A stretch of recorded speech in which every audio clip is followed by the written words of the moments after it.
altar. Everybody say, repair. The broken down altar.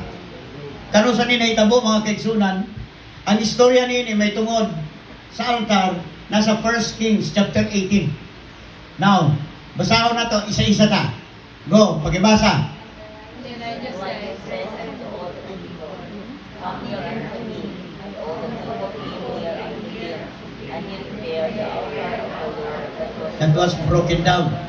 Sa 31. And Elijah chose the stones according to the numbers of the tribes of the sons of Jacob, unto whom the word of the Lord came. Israel shall be thy servant. And with the stones, he built an altar in the name of, and he made a trench about the altar, as great as would contain 2 measures of seed.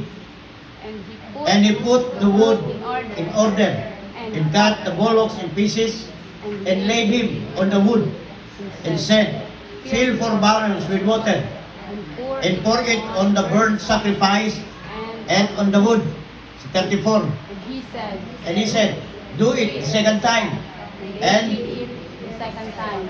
And he said, do it the third time. And they did it In the third time. And the water ran about the altar. And he filled the trench also with water. 36. And it came to pass at the time of the offering of the evening sacrifice, that Elijah the prophet came near and said, Lord God of Abraham, Isaac, and Israel, let it be known this day that thou art God in Israel, and that I am thy servant, and that I have done all these things at thy word. Hear me, O Lord. Hear me, that these people may know that thou art the Lord God, and that thou hast turned their hearts back again. Then the fire of the Lord fell and consumed the burnt sacrifice, and the wood, and the stones, and the dust, and the heap of water that was in the trench. And when all the people saw it, they fell on their faces, and they said, The Lord, He is God, the Lord, He is God. Pansinin nyo sa 1 Kings chapter 18 verse 30 hangtod sa 39.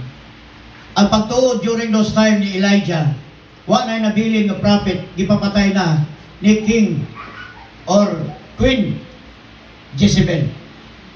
Si Jezebel, asawa ni King Ahab.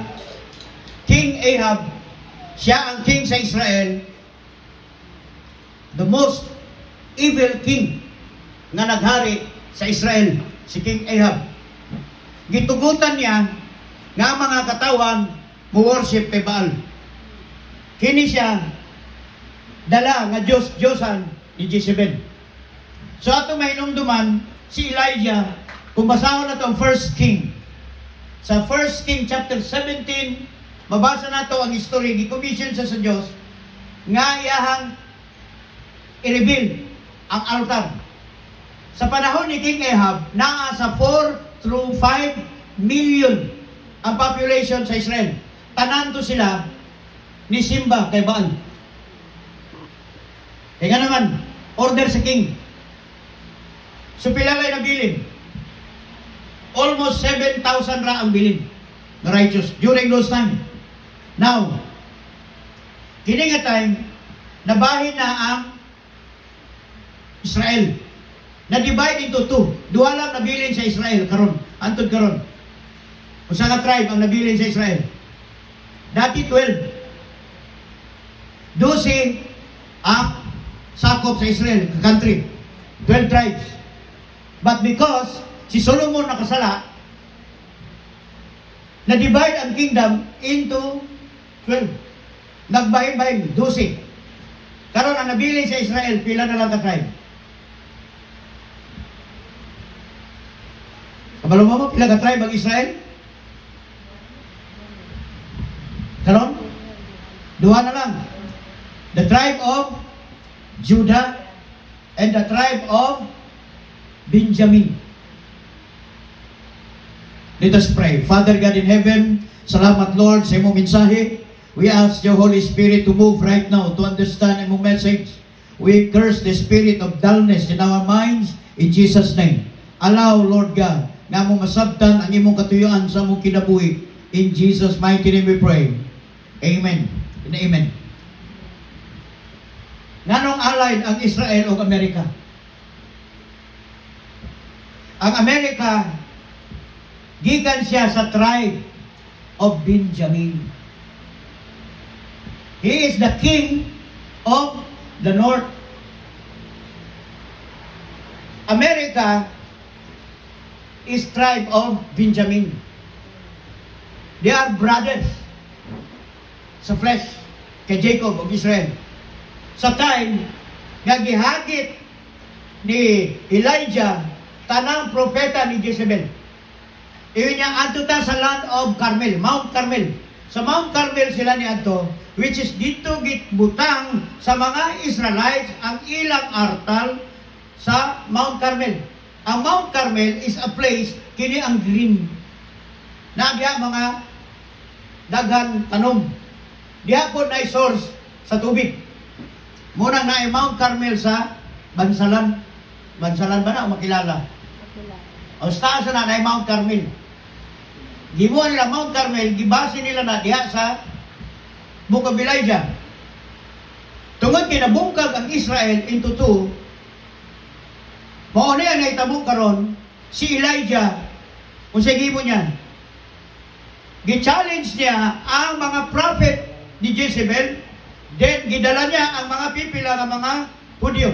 Tanan. Inya, atong tanawon karon nga panahon kung kinsa gyud ang tinuod nga Dios, kinsa ang tinuod nga manluluwas. I challenge you. Could you imagine ang fire ni Elijah? Kini si Elijah, napun ni sa spirit of depression. Sa panahon nga siya, nag-uul na, tungkol kay nga naman, gihunting man siya ni Jezebel. Ang pagtuo niya, ang mga propeta sa Israel, sa Diyos, gipamatay tanan siya na bilin. Hanto nag-imot-imot siya sa silong, ingon niya, paspayo, pagpamatay na lang ko. Elijah, niabot ang time gusto mag-suicide. Gusto siya maghikog. So nasabtan sa Diyos, gusto na maghikog si Elijah, nakatulog sa ilalom sa kahoy. Pagmatay niyang buntag, ang Diyos nag-provide sa iyang pagkaon. Uy, na may init ka ayong Jollibee. Na ay food, na tinapay init. Naapag yung tubig. Wow! Pwerte kaon ni Elijah, tapos nag-inom siya og dagang kay tubig. Dito, pagkauman niya kayo, gusto na po siyang mabuhi. Naidaghan, maghikog, gutom ra diyan. Hello? Naraday sila gigutom ra, gusto na magpakamatay. Dili na sila na-induce kinabuhi, gusto na maghikog. Si Elijah, same, basahan nyo. Sadya nakakaon na siya, gusto na siya mabuhi usog. Could you imagine 40 days and 40 nights gahike siya? Just bring the word of God. Now, pag-challenge niya sa kay Jezebel at King Ahab, ipakita nato sa tanan nato mga katawan kinsa ang tinuod nga Dios. Kung ang Dios ni si Baal ang tinuod nga Dios, then I will declare tanang mga Hudyo Israelites will worship Baal. But kung ang Dios sa Israel mo ang Dios ni Abraham, ni Jacob, ni Isaac, then all the people must worship the true God. So sige mo. O sige, nagimo siya og mga altar, gipahimo niya ang altar sila ni Jezebel. Dalhay mo mga prophets, mag-ampo tag kalayo. Kung kinsa ang Diyos magpaulan o kalayo siya tinuod. Bala nyo ng istorya, di ba? Ang mga prophet ni Baal dito nagtutuyok mga kaigsuran, gisaman sa maran ng ilahang lawas, gilatos-latos. Si Elijah na dito sa bungtod, gahigda-higda, sige pa, siya buko. Sige niya, sige, siya git pa mo, sayaw pa mo. Iyon yan. O, dahil pa mo. Insinso, sige pa. Basig ang inyong Diyos na libang. Kita nyo, ginasinggitan niya kansawan. O, pukpuka pa ang tanan yung bukpok. Kala sige silang sinayaw. Just call him fire. Hantod, tibuok, adlaw. Huwag yung kalayo. Iyon yan, basig ang inyong Diyos. Nakatulog. Kung nagbakasyon, sige, tawagan nyo. Siya nasa sbungtod siya lang isa. Dito, gahigda-higda siya. Oh, come on. Hantod, nagkapoy ang mga prophet. Kung saan ito po, pagkapoy nila, si Elijah rin sunod. Sa atong gibasa kung sa gihimo ni Elijah. Sa 31, gi-repair niya una ang broken altar. Everybody say broken altar. Iyahang gi-repair, gibutang niya ang mga bato, 12 ka bato. 12 ka bato represent sa 12 tribes of Israel. Katong panahon nga si Solomon nakasala, ang altar na bungkag. Then ang tao ni worship sila kanya-kanyang Diyos. Nangita na sila ila-ilang Diyos, gibili nila ang altar sa Mount Carmel. Pag-abot dito sa gihimo ni Elijah, gi-repair niya kini, butangan og 12 ka bato, represent sa 12 tribes of Israel. Pagkahuman, gikanalan niya ang palibot. Pagkanal niya ang palibot, gibutangan niya kahoy, gi-arrange niya. Pag humag-arrange, nag-ihaw siya duha ka turo nga baka. Siya gyapon isa nag-ihaw. Gi-plaster niya ang karne. Then ingon siya sa 7,000 nga mga tao. Plus nagkuha siya sa tao ni Baal ni Jezebel. Bubuan ninyong tubig. Primero giyabaan nila og tubig. Dagan tong gi-offer. Sige pa, dugangi pa. The second time ila na pong gibubuan. Yes, sige pa, butangi pa. Gibubuan og tubig. Pagbubo yung tubig, usay gi-pray ni Elijah, God, kita niyo yung prayer niya, ibalik. Usay prayer niya. And the water ran round about the altar, and he filled the trench also with water. Ang kanan, naghihimo ni Elijah. And it came to pass, at the time of offering of the evening sacrifice, that Elijah the prophet came near and said, hingin niya, Lord God of Abraham, Isaac, and of Israel, let it be known to this day that thou art God in Israel. Gitawag niya ang Diyos ni Abraham, tawag niya ang Diyos ni Isaac, tawag niya ang Diyos ni Israel. Let me be known this day that thou art the true God, and that I am thy servant, and that I have done all these things at thy Word. Everybody say word. Word. Tandaan ninyo, tanan ginahimo ni Elijah based sa word ni Lord. Meaning, si Elijah naka-align kay Lord. Everybody say align. Paminawon mo ni Lord kung naka-align ang inyong life sa iyahang word. Amen. Murang gingon ko kay Joshua, just lahi ang slave sa children. Why? Ang slave, they beg. Nagmamakaluoy, magpakaawa, Ginoo, please, kung na ako'y sala, forgive me. But the children claim. We are the children of God, we can claim. When you are aligned in the word of God, like Elijah, kinsay ang Diyos, the God of Abraham, Isaac, and Israel. Lord, allow that this day, ini mga katawhan, mailan nila that you are the true God. Answer me when I call because of the word. Take note, church. Mga young people, kamo mag-exam, align perme ang inyong batasan sa will ni Lord.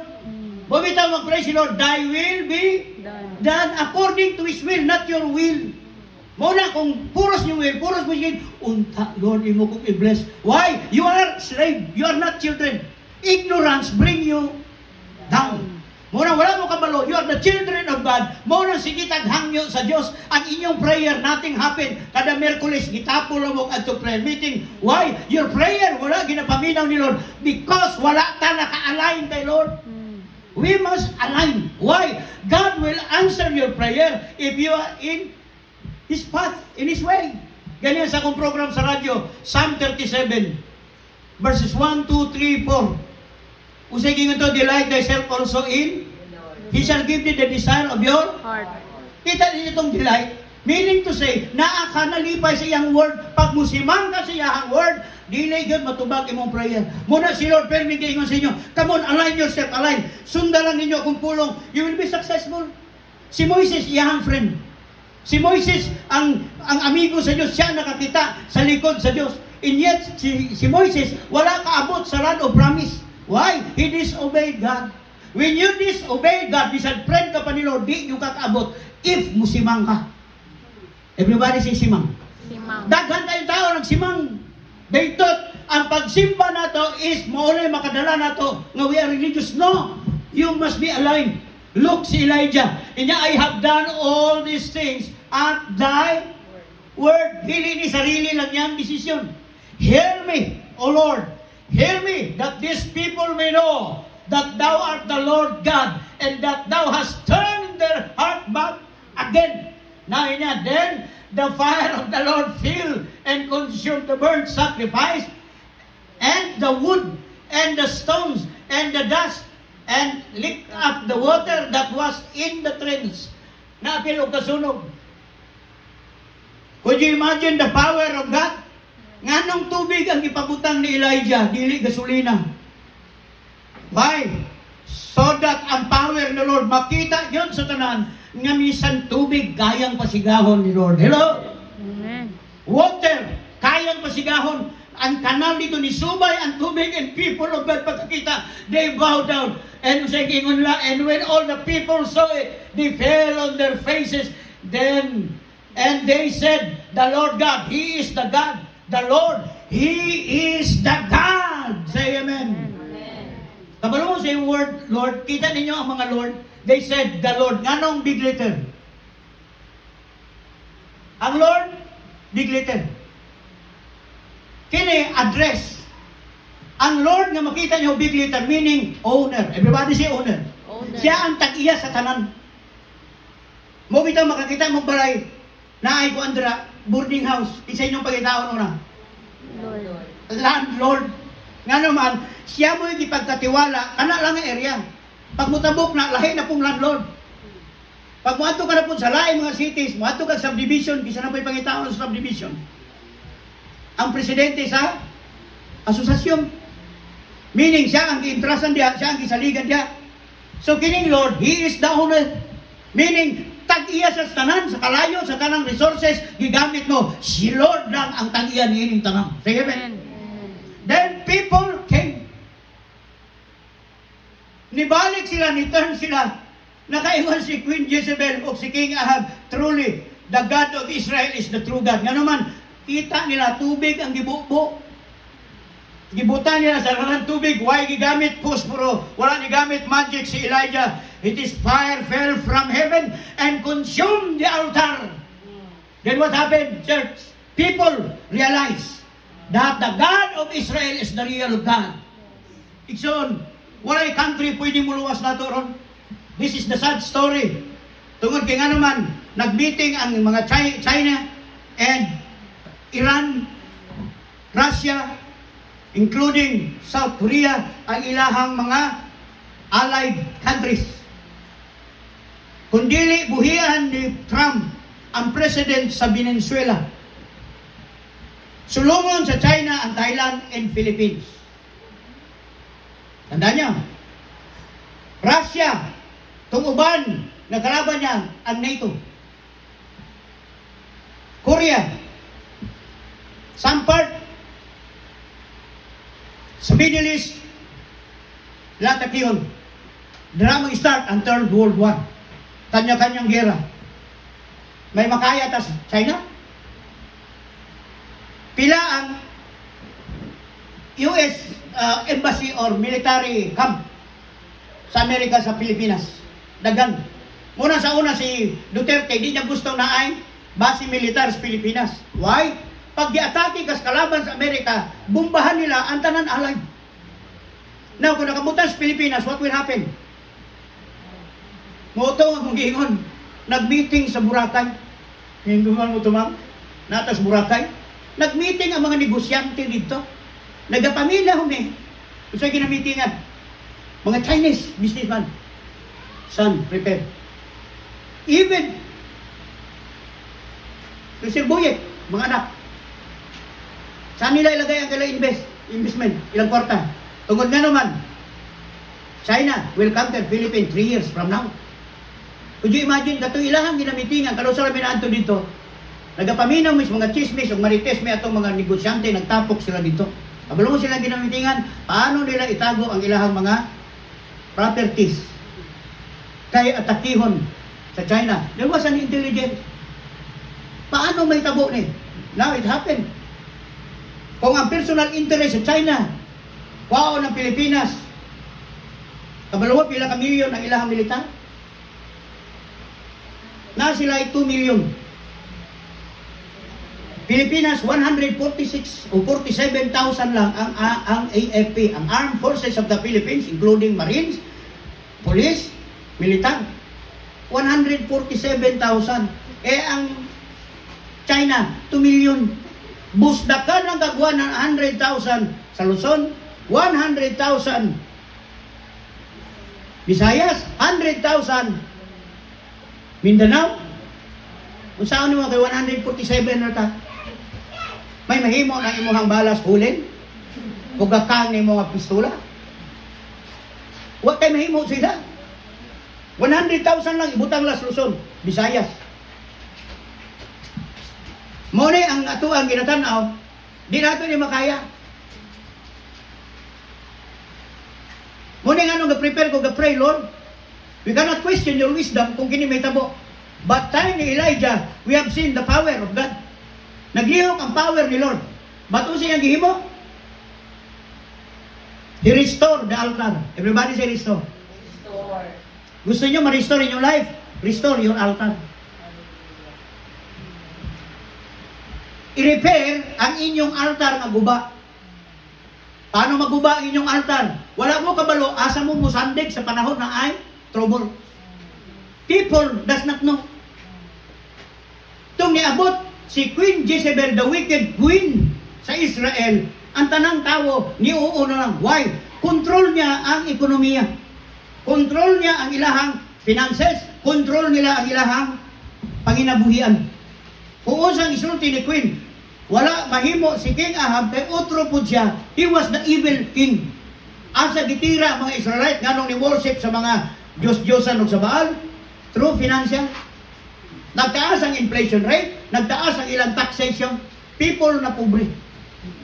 Kana nga mga style gisuhid ni Mao Zedong, pati sa panahon ni Ferdinand Marcos Sr., gisuhid po na, make your people poor. Pag poor na sila, pobre na, you can control them. Mao Zedong style. Sa ekonomiya, tirahon. Pag ang tao, wala na, mutuo na ng agima. Hello.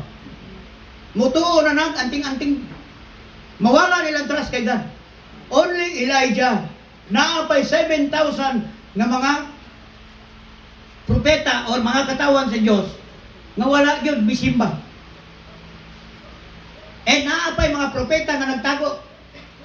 Kung sa gihimo ni Elijah when fire came from heaven, kuha niyang espada, and all the prophet of Queen Jezebel gipamatay ni Elijah. Di-wipe out niya kining mga false teacher. Kining false prophet. The prophecy, but they conquer mga makaluluoy. Nowadays, God will not allow nga dunay may tabo sa iyang mga katawhan if you put your trust to Him.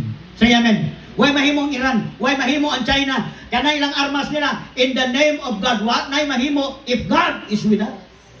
Hello. You must prepare. Tungod kay nga naman, gasolina parang gani, mura na tag mabuha. Pansin niyo? Taas ang presyo sa gasolina, mura na. Ang nabili nun, diesel na lang. Diesel na lang na. Why? These things will happen. Pero sa itong buhaton, prepare. Now, atong tanawan mga kaigsunan, unsa gayod kining buot pasabot ni ini. Kung atong tanawan unsa ang mga nahitabo. When Elijah repaired the altar, the fire fell from heaven. Revival will not come to you if your heart is not aligned to God. Align yun din yung heart kay Lord. Dili religiously, but align your heart kung nakikita sa word ni Lord. Say amen. Last prayer meeting ako ning gisulti. When Christ prayed, dagan mag-wording si Lord. Dili pinagi sa shouting sa voice, dili pinagi sa voice nga paluoy-luoy. Na uban mag-pray na, di ba? Lord, hinaot untaw Diyos, ikaw magmilagro. Pinakurong. Ang pagtuon nila, si Lord madala na. No, if you're not aligned with God, God will not listen to you. Why? Know your authority, that you are the children of God, claim. Elijah knows, asa gikan ang iyang power. Elijah knows that he is the son of God. Gisugo gid siya sa Dios. Let these people me know that I am your servant. Naka-align ko sa imong word. When Jesus Christ came, naka-align siya. Pag magtudlo si Lord, misan pa ang bagyo o ang balod, muhunong in His word. Pansin niyo?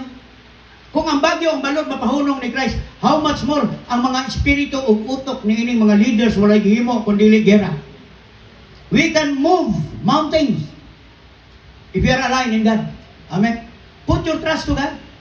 Si David, niya, put your trust in the Lord. Do good. Basahin nyo, Psalm 37, verse 3. Come on, basahin nyo, Psalm 37, verse 3. Gisay kita. May Bible? Wala. Dali. Berihan nyo, Gina ko, ginabutang ka ng versikulo dali para kita ka na manikamot, kita basa. Kusgan nyo, kasi makakita. Give life. Sa inyong ibasa. The Lord is good, so shalt thou dwell in the land, and verily thou shalt be fed. Okay. Kung sa inyo niya, trust in and Do good. you will dwell in The land and you will be fed.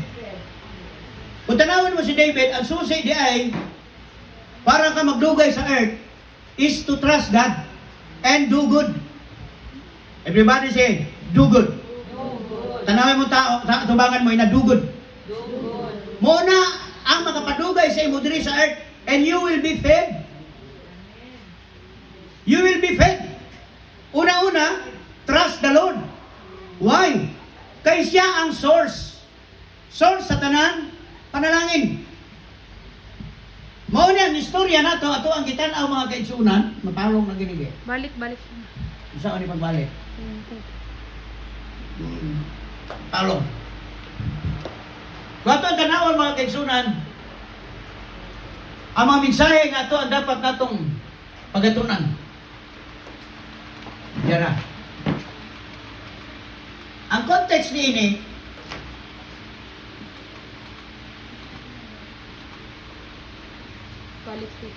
Balik pikas pa. di ko kasabot na usawa man niya. Yara di ay. Sensya na mo ha. Mo na niya pauli, hindi pa balik.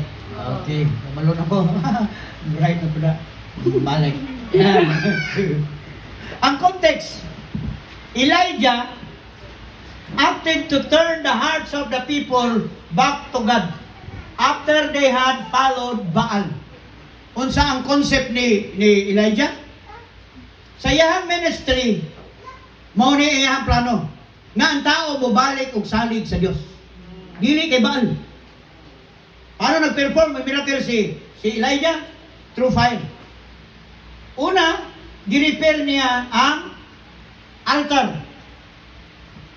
Para kita i-restore, i-revive sa Diyos, kinanglan i-repair imong heart. Ang imong altar i-repair, dili kaya ka nang i-repair. But you must repair.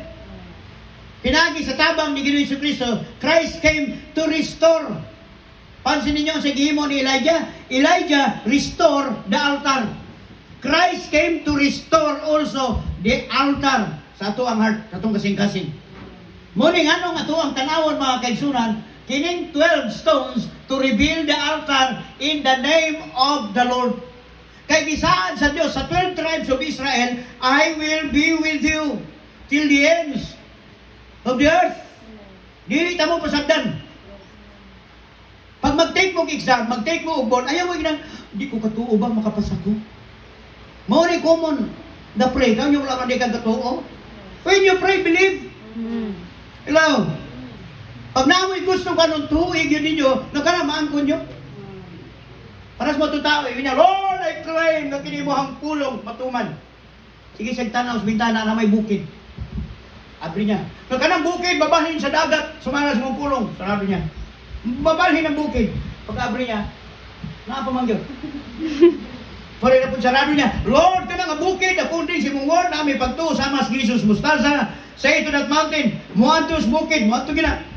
Pag-abri niya, naapa man yun. Pray na po siya, Oh Lord! Nga ka na nga bukid, babalhin sa dagat. Pag-abri niya na ko, wala man yun. Dahil sa tindog, daan pa ko, hindi ko lagi mabalhin. Ano naman? Nagduha-duha dahil siya. Remove the stone sa imong heart. Nga nagpabugat sa imong pagtuo sa Dios. Repair the altar. Muna itong tanawon mga kaigsunan, nganong 12 kabato. Represent na siya sa mga pinili sa Dios. Elijah knows nga ang blessings na agayon gihatag kang Abraham, kang Isaac, ug hangtod sa iyahang 12 sons. Now, itong tanawon dire, he dug a trench around the altar, capable of holding 2 sheets of seed. Buot pa sa buot, upat ni kabuok, dagko kayong tadyaw, mo'y gibukbuk dito, gihimuan niyang kanal sa palibot sa altar, gibukbuk dito, nagdanaw yun ang tubig. Then the sacrifice, atong makita, i-arrange, usayang i-arrange, kahoy and bull on the altar. Then the water, he ordered the offering and wood to be drenched with 12 jars of water, which filled the trench. Napuno ang kanal. Kung sa miracle, fire from the Lord consumed the sacrifice, wood, stone, soil, and water. Naabog yun. Na imposible ba sa Diyos? Wala. Kung mga apply mong trabaho, believe na po mo. Buhaton mo. Say amen. Hindi ka man ito, Mrs. Cruz, apply kong trabaho. Yan, sa mga ka mo ba? Ambot lang kung dawaton mo ko. Ayaw na. Pag-apply nyo, ma'am, apply ko. Nakabi makaya, oh. Malugi inyong company kung di nyo kukuhaon. Ano na yun? Nganuhan, pag kung kikuha nyo, ma'am, kini yung company. Mo asinso ni, muda po, gini. Abot ang Boracay o Luzon, Visayas, Mindanao. Hala. Oo, mo ba? Oh, ano man, nabo ko.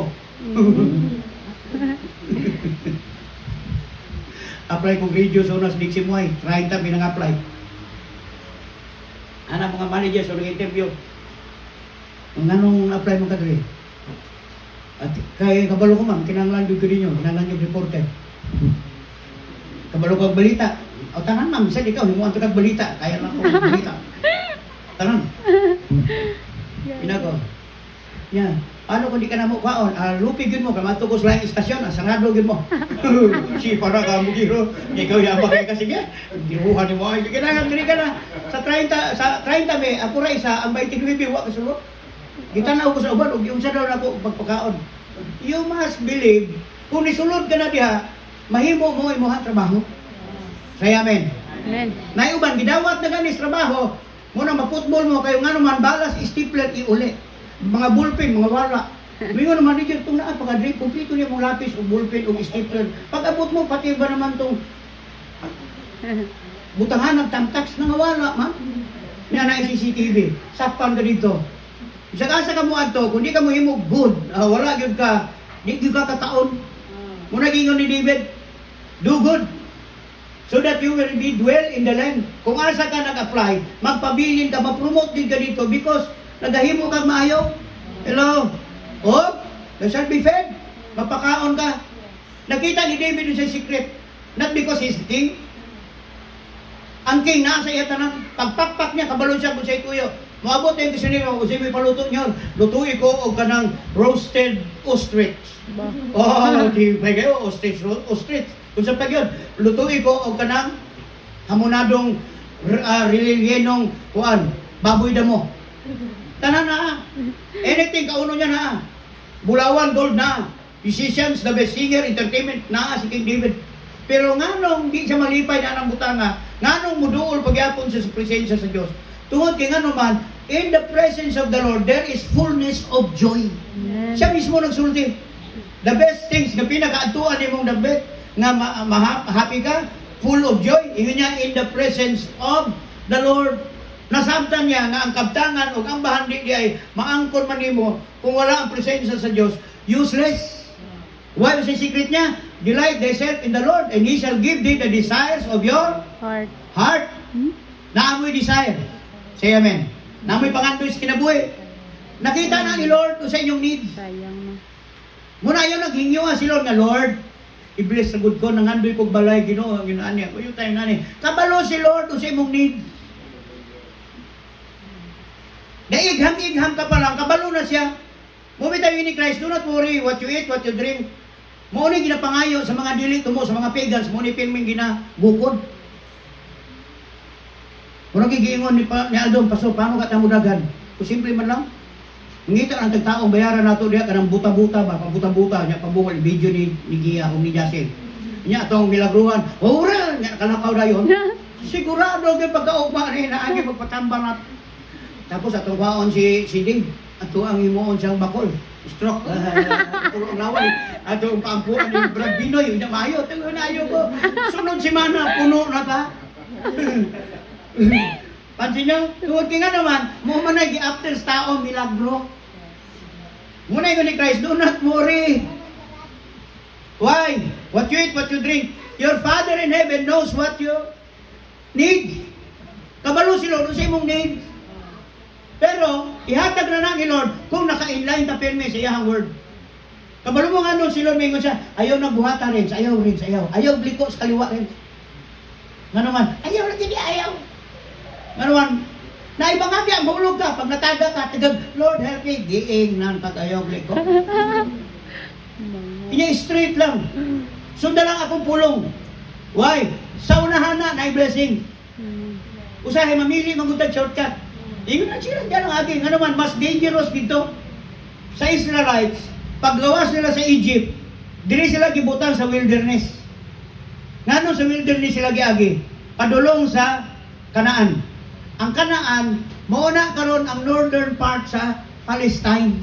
Asa nakabutang ang Israel, Middle East, pati Iran, kanang Middle East, maunay Kanaan.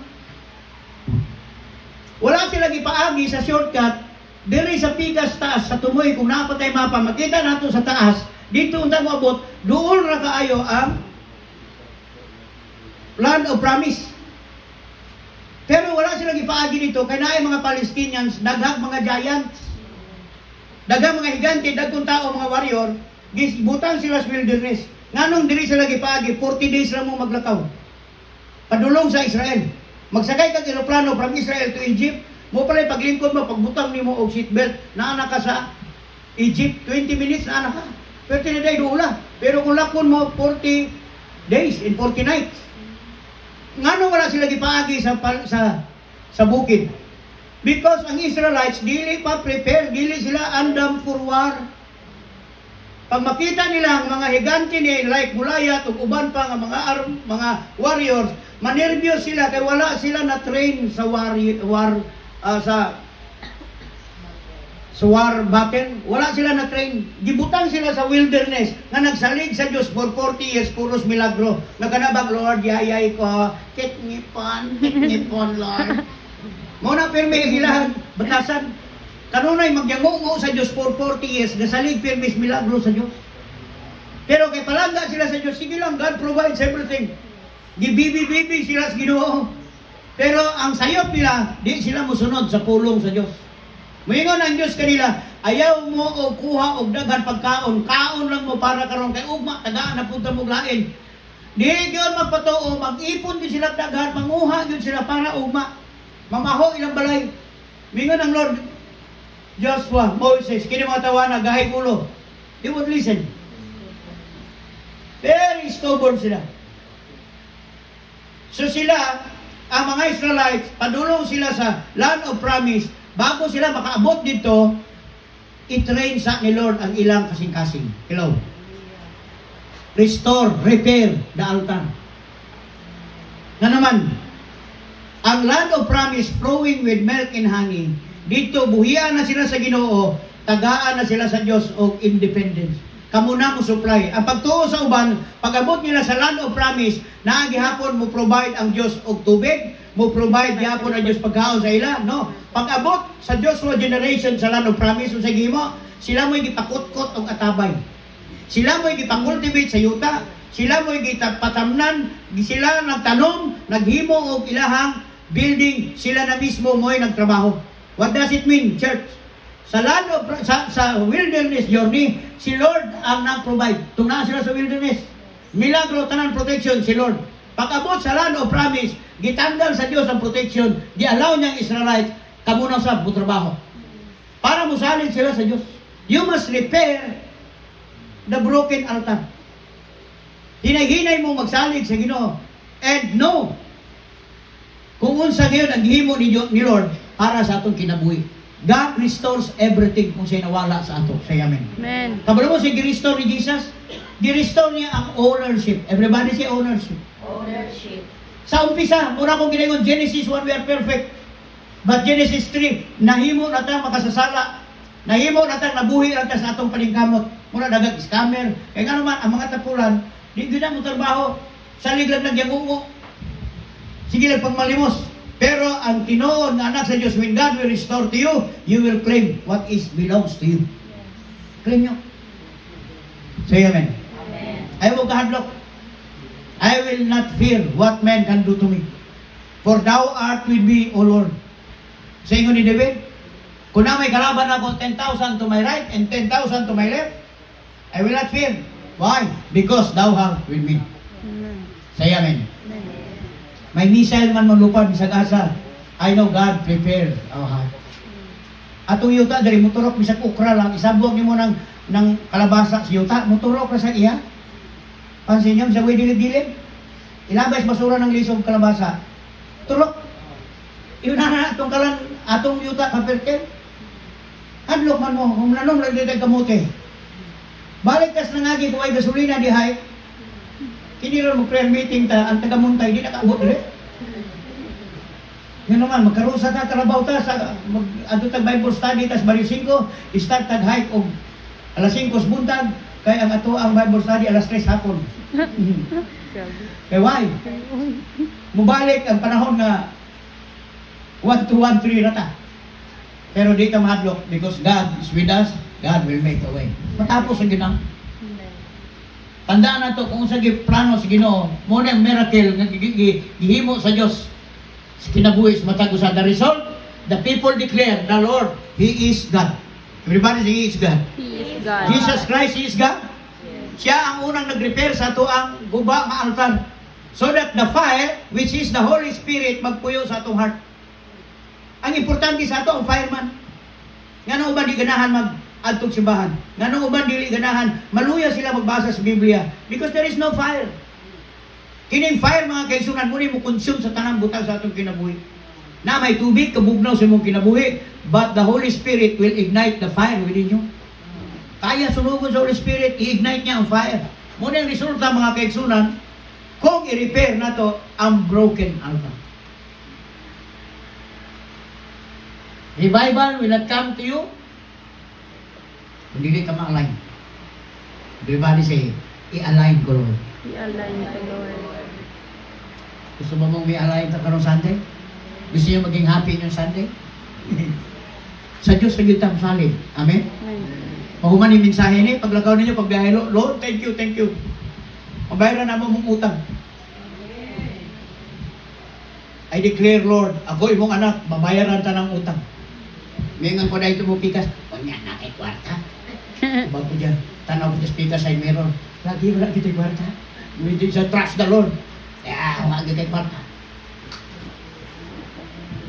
Gisulti man na ni Lord, claim that you are the child of God. Then God will release it. Tandaan ninyo, slave, begging. Children, claim. Muna mag-pray mo, always you i-claim ang word ni Lord. Pag namoy sakit, by your stripe, you are healed, Lord. Kung saan man imong gisulti, pinahagi sa imong labod, ako na ayo. So I claim it because I'm your children. Inumduman nyo, you are the child of God. Kung di mo kabalo, you are child of God, muna yung problema nato ron. Now, understand, ang atong sitwasyon karon na ay pulong sa Diyos mo ay magapanasig sa patagusan. Amen. Ulitin mo tapat, declare a blessing, bless na ka, Bless the Diyos. madato pag ka, Madoktor. Madoktor. good health, makapasa, Doctor. Kung dalaga na siya na, makauyab ka gwapo. Nga may trabaho, buutan, nga burag si Sopronyo. Kakugihan, ana. Ayaw na tapulan ka ayaw, nga sige naglingkod mo hindi mo. Declare. And the word become Flash. flesh. Sabi niyo i-declare. Pag nag-drive kag motor siya, isipan nga kotse na. No Lord, kotse na ni. Ako di ko kalimutan na akong motor. Pag-parking na ako dito sa ilan ni Tatay Sopronyo, pag tinaganan nagpapitog-pitog, ano ko, abukod, hihingi kong ulo. Nga naman, sila kabalog, bertuwan na